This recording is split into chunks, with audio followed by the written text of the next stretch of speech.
Hello friends, आज के इस वीडियो में हम लोग सीखने वाले हैं समीकरण युग्म का प्रतिस्थापन और विलोपन विधि से कैसे हल किया जाता है। तो इस वीडियो में हम लोग दोनों विधि से एक एक करके हल करेंगे। सबसे पहले बात करते हैं प्रतिस्थापन विधि का। तो प्रतिस्थापन विधि का मतलब हो जाएगा कि समीकरण एक या समीकरण दो किसी एक में से x या y का मान निकालते हैं और दूसरे समीकरण में प्रतिस्थापित कर देते हैं, मतलब कि उसका मान उसमें रख देते हैं और रख कर उसके बाद से हम लोग हल करते हैं। चलिए कैसे सीखते हैं इस वीडियो में। तो इसमें हम लोग ले लेते हैं समीकरण एक, ठीक है। तो यहाँ पे लिख देते हैं समीकरण एक से, ठीक है। समीकरण एक से हम लोग हल करेंगे। तो एक में दिया हुआ है x plus y equal to 14, ठीक है। अब x या y किसी एक का मान इसमें हम लोग को निकालना है। तो मान के चलिए कि हम x का ही निकालते हैं या y का ही निकालते हैं, y का ही ले लेते हैं। तो हो जाएगा y बराबर, अब x इधर है तो इधर क्या करेंगे, लेफ्ट हैंड में है तो राइट हैंड में लेकर जाएंगे। तो इधर हो जाएगा 14 और x इधर प्लस है तो इधर आके हो जाएगा माइनस। ये समीकरण 3 रख लीजिए, ठीक है। अब यहाँ पे y का मान निकल चुका है तो y का मान दिया हुआ है 14 माइनस एक्स दिया हुआ है यहाँ पे, ठीक है। अब y का मान समीकरण 2 में हम लोग रखेंगे, ठीक है। तो 2 में रखेंगे तो 2 को पहले लिख लेंगे। तो दूसरा समीकरण दिया हुआ है x minus y equal to 4 दिया हुआ है, ठीक है। अब y बराबर दे दिया है 14 माइनस एक्स, ठीक है। तो x के जगह पर तो x ही लिख देंगे, ठीक है। और y के जगह पे क्या करेंगे, यहाँ पे लिख देंगे 14 माइनस एक्स। तो ये हो जाएगा 14 माइनस एक्स और बराबर कितना है, वो बराबर हम लोग लिख देंगे 4, ठीक है। ये हो गया। अब यहाँ पे x का x हो जाएगा और यहाँ माइनस और ये 14 प्लस है तो प्लस माइनस हो जाएगा -14 और ये हो जाएगा माइनस और माइनस हो जाएगा आपका प्लस एक्स बराबर इधर 4 है तो 4 हो जाएगा। अब एक एक्स और एक एक्स दोनों प्लस में है तो हो जाएगा 2x और इक्वल टू 4 इधर हो जाएगा और इधर 14 जो है माइनस में है तो इधर आगे क्या हो जाएगा, प्लस में हो जाएगा, प्लस 14 हो जाएगा, ठीक है। अब यहाँ पे हो जाएगा x बराबर 14 4 जोड़ दीजिए तो 18 हो गया। अब 2 इधर क्या है, x में गुना है तो इधर आके 2 भाग हो जाएगा तो इसको हम लोग काट देंगे। 2 9 18 यानी कि 9 बार में ये कट जाएगा। एक समान निकल गया यहाँ पे 9। अब आपको y का मान निकालना है तो y का मान निकालने के लिए तो y बराबर इतना दिया हुआ है तो y का x का मान समीकरण 3 में रखने पर हम लोग यहाँ पे लिखेंगे, ठीक है। तो यहाँ पे लिख देते हैं x का मान समीकरण कितना में, 3 में रखने पर, 3 में रखने पर, ठीक है। 3 में रखने पर तो तीसरा समीकरण क्या है, तो यहाँ देखिए y बराबर 14 माइनस एक्स है, ठीक है।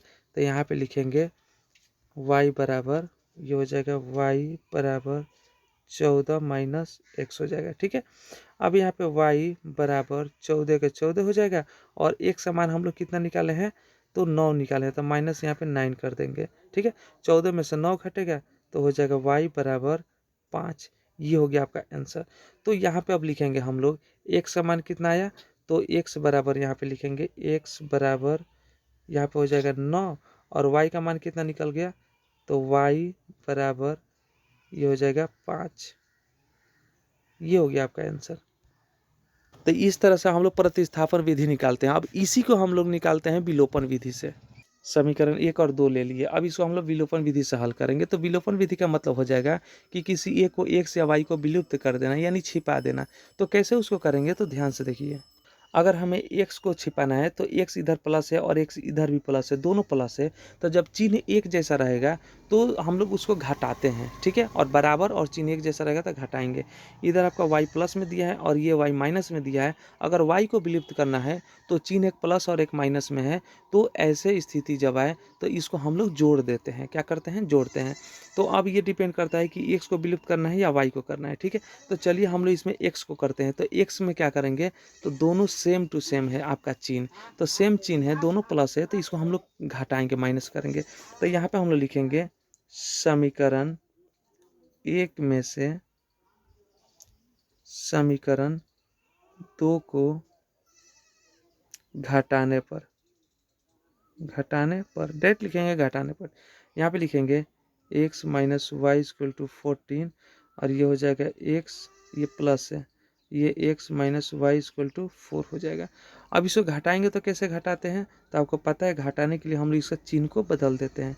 तो ये आपका प्लस में है तो ये माइनस हो जाएगा, और ये माइनस है तो ये प्लस में हो जाएगा, और ये 4 आपका प्लस में है तो ये माइनस में हो जाएगा। ठीक है, अब इसको हम लोग घटाएंगे तो x और x प्लस माइनस है, ये दोनों कट जाएगा। अब यहाँ पे y प्लस और ये y प्लस, y और y कितना हो जाएगा, 2y हो जाएगा, बराबर यहाँ पे 14 है प्लस में और 4 है माइनस में, तो 14 में से 4 घटेगा तो हो जाएगा 10। यहाँ इतना हो गया। यहाँ पे लिखेंगे 2y इक्वल टू 10। ठीक है, तो y बराबर, अब 2 को उधर लेकर चल जाएंगे 10 की ओर, तो इधर गुणा है तो इधर आकर भाग हो जाएगा, 2 पचे 10, 5 हो गया। ठीक है, y का मान निकल गया 5, ये आपका आंसर हो गया, y का मान निकल गया। अब दूसरा हम लोग का x का मान निकालना है।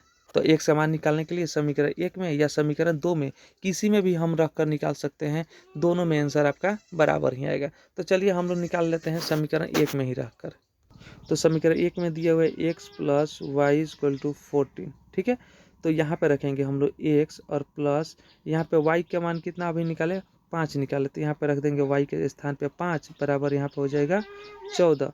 अब यहाँ पे हो जाएगा x बराबर 5 को उधर लेकर जाएंगे तो ये 14 और 5 इधर प्लस है तो इधर आकर माइनस हो जाएगा, तो हो जाएगा x बराबर 14 में से 5 घटेगा तो यहाँ पे हो जाएगा 9। ये हो गया आपका आंसर। तो x का मान कितना निकल गया, इसको यहाँ पे लिखेंगे तो x बराबर 9 निकल गया और y का मान निकल गया आपका 5। ठीक है, ये आपका हो जाएगा आंसर। ये हो गया विलोपन विधि से। चलिए अब इसमें दूसरा क्वेश्चन लेते हैं। तो दूसरा क्वेश्चन अगर इस तरह से दे दिया जाए s minus t equal to 3 और यहाँ पे दे दे s by 3 plus t by 2 equal to 6। इसमें 1 नंबर समीकरण में तो दिया है तो इसमें तो कोई दिक्कत नहीं, 1 लिख देंगे, लेकिन 2 में देखेंगे तो बटा में दिया हुआ है, तो इसको कैसे करेंगे, तो हम लोग 3 और 2 का एलसीएम निकालेंगे तो 6 निकल जाएगा। अब इसको जैसा हम लोग प्लस यानी कि बटा का जोड़ जैसे बनाते हैं वैसे बनाएंगे।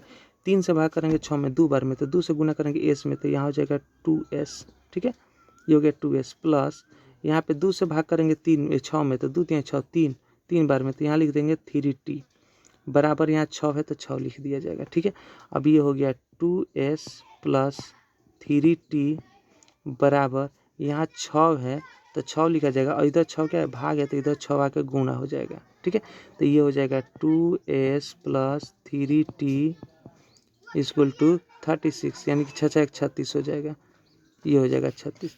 ये हो गया समीकरण 2, ये निकल गया समीकरण 2। चलिए तो इसको प्रतिस्थापन विधि से हम लोग हल करते हैं। तो सबसे पहले समीकरण 1 को लिख देते हैं, s minus t equal to 3 दिया हुआ है यहाँ पे, तो इसमें हम देखेंगे प्रतिस्थापन विधि रखने के लिए हम लोग किसी एक का मान निकालेंगे। तो यहाँ पे लिख लेते हैं s minus t equal to 3। ठीक है, तो s बराबर 3 और t इधर माइनस है तो इधर आके क्या हो जाएगा, प्लस हो जाएगा 3। ठीक है, इसको हम लोग समीकरण 4 ले लेते हैं, 4 नहीं कितना लिए थे, इधर हम लोग लिए हैं 2, तो ये इसको हम लोग ले लेते हैं 3। ठीक है, तो इसको हम लोग लिख देते हैं समीकरण 3 हो गया ये। अब यहाँ पे इस s का मान हम लोग क्या करेंगे, s का मान समीकरण 2 में रहकर हल करेंगे। ठीक है, s का मान समीकरण 2 में रहकर हल करेंगे। तो चलिए शुरू करते हैं यहाँ पे। तो यहाँ पे हम लोग लिखेंगे s का मान समीकरण 2 में प्रतिस्थापन करने पर या रखने पर। ठीक है, रखने पर। तो दूसरा समीकरण क्या है, तो यहाँ पे पहले लिखेंगे 2s प्लस 3t बराबर 36 हो गया। अब s का मान रखना है, s बराबर दिया है 3 प्लस टी, तो यहाँ रखेंगे 2 और यहाँ कर देंगे गुणे 3 प्लस टी हो जाएगा, 3 प्लस टी, ये हो गया इसका मान। अब उसका से यहाँ प्लस दिया है तो यहाँ प्लस लिख देंगे, 3t दिया है तो 3t रख देंगे, बराबर 36 है तो 36 रख दिया जाएगा। ठीक है, अब यहाँ पे क्या करेंगे, 2 से दोनों में गुना करना है, तो 2 हो जाएगा 2 3 6 और प्लस 2 से टी में करेंगे तो 2t हो जाएगा, और यहाँ प्लस 3t है तो 3t रहेगा, बराबर 36 है तो यहाँ पे 36 वैसे ही रह जाएगा। ठीक है, अब यहाँ पे क्या करेंगे, 6 को हम लोग साइड बदलेंगे तो इधर आ जाएगा 36 की ओर, तो इधर क्या है प्लस है तो इधर माइनस हो जाएगा, और 3t या 2t दोनों को जोड़ देंगे तो 3 2 5 हो जाएगा। ठीक है, तो इसको हम लिखेंगे यहाँ पे 5t बराबर, यहाँ पे 36 और 6 उधर प्लस है तो इधर आके 6 माइनस हो जाएगा। तो ये हो जाएगा t बराबर 36 में से 6 घटेगा तो 30 हो जाएगा, और 5 इधर गुणा है तो इधर आके 5 भाग हो जाएगा, तो हो जाएगा 5 6 के 30, 6 बार में। ये 6 आंसर हो गया, टी का मान निकल गया। अब टी का मान समीकरण यहाँ पे रख देंगे। टी का मान समीकरण 2 या 1 में हम लोग रखकर निकाल सकते हैं। तो चलिए देखते हैं हम लोग दूसरा मान कितना, पहला मान कितना दिया हुआ है, तो s माइनस टी बराबर 6 दिया हुआ है, तो यहाँ पर हम लोग लिख देंगे।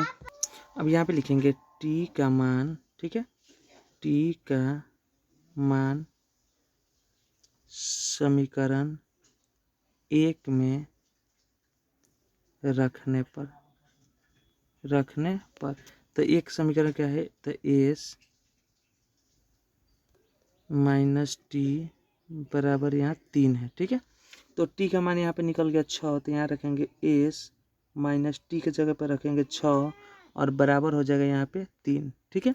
अब यहाँ पे हो जाएगा s बराबर, और 6 इधर क्या है माइनस है तो इधर आएगा तो 3 की ओर का आएगा तो क्या हो जाएगा प्लस हो जाएगा 6, तो ये हो जाएगा s बराबर 6 व 3 9 हो जाएगा। ये हो गया आपका आंसर। तो यहाँ t का मान निकल गया 6 और s का मान निकल गया 9, तो इसको हम लोग इस तरह से लिखेंगे s बराबर, ये हो गया s बराबर कितना निकला है, तो s का मान 9 निकला है, तो लिखेंगे s बराबर 9 और t बराबर 6। ये आपका हो गया आंसर, ठीक है। अब इसी को हम लोग विलोपन विधि से हल करते हैं। तो समीकरण 1 यहाँ है, समीकरण 1 ये हो गया, और समीकरण 2 इसको हल करने पर इतना आया, तो हम लोग डायरेक्ट लिख लेते हैं s minus t equal to 3, s minus t equal to 3, और समीकरण हम लोग लिख लेते हैं 2 को 2s 3t और बराबर 36 कर देते हैं, ठीक है। तो ये हो जाएगा आपका 2s प्लस 3t बराबर 36। अब यहाँ पे समीकरण 1 में s दिया हुआ है और समीकरण 2 में 2s दिया हुआ है, ठीक है। तो या तो s को विलुप्त करेंगे और नहीं तो t को विलुप्त करेंगे। तो हम लोग को यहाँ पे t को अगर जब विलोपन करना है, विलुप्त करना है, तो इधर 2s दिया हुआ है तो ऊपर वाले में 2 से गुना करना पड़ेगा। अगर 3 को यानी t को विलुप्त करना है तो नीचे 3t दिया हुआ है तो ऊपर वाले में 3 से गुना करना होगा, ठीक है। तो हम लोग किसको करते हैं, तो किसी एक को लेकर कर देते हैं। तो हम लोग इसमें कर देते हैं टी को विलुप्त कर देते हैं, ठीक है। तो टी में देखेंगे हम लोग दोनों का चिन्ह अलग अलग है, तो अलग अलग है तो क्या करेंगे जोड़ने पर, ठीक है, और एक जैसा रहे तो घटाने पर। तो यहाँ पे लिखेंगे समीकरण 1 में 3 से गुणा कर जोड़ने पर, क्योंकि यहाँ पे दोनों क्या है, दोनों का चिन्ह जो है अलग अलग है, यहाँ लिखेंगे जोड़ने पर, ठीक है। ये हो गया। अब यहाँ लिखेंगे 3 से गुना करेंगे समीकरण 1 में, तो हो जाएगा आपका 3s minus 3t equal to 3 तरीके कितना हो जाएगा 9 हो जाएगा। अब यहाँ पे हो जाएगा 2s प्लस 3t बराबर 36, जो यहाँ पे समीकरण 2 में दिया है उसको यहाँ पे लिख दिए। अब क्या लिखे थे जोड़ने पर, तो इसको अब जोड़ेंगे, ठीक है।